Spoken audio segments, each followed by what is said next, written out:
حضرت انس رضی اللہ تعالیٰ عنہ سے روایت ہے، فرماتے ہیں قیامت کے دن اہل دوزخ میں سے یعنی ان لوگوں میں سے جو اپنے کفر و شرک کی وجہ سے یا فسق و فجور کی وجہ سے دوزخ جانے والے ہوں گے،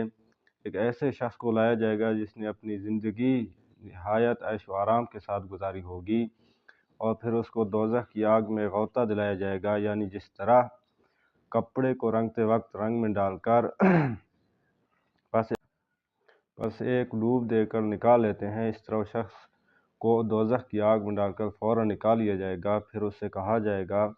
آدم کے فرزند، کیا تو نے کبھی خیریت اور اچھی حالت بھی دیکھی؟ کیا کبھی عیش و آرام کا دور پر بھی تجھ پر گزرا ہے؟ وہ کہے گا، کبھی نہیں، قسم خدا کی ہے پروردگار۔ ایک شخص اہل جنت میں سے یعنی ان خوش نصیب بندوں میں سے جو اپنے ایمان والی زندگی کی وجہ سے جنت کے مستحق ہوں گے، لایا جائے گا۔ تو حضرات گرامی، یہ ہے دنیا کی لذتوں کا اور دنیا کی تکلیف کی حقیقت، کہ یہاں پر جانے کے بعد جب انسان اس دنیا سے چلا جاتا ہے اور دوزخ کی سختیوں کو دیکھتا ہے اپنے گناہوں کی وجہ سے، کہ یہاں انسان جتنا بھی عیش پرست ہو، جتنا بھی اس کو راحتیں سکون حاصل ہو، لیکن اپنی گناہوں کی وجہ سے اگر جہنم میں چلا گیا تو ایک پل بھر میں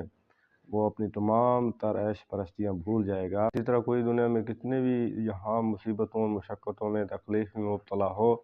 تو جنت میں ایک غوطہ لگانے کے بعد یعنی ایک چکر لگانے کے بعد اپنی تمام تر دنیا کی تکالیف اور مصائب کو بھول جائے گا۔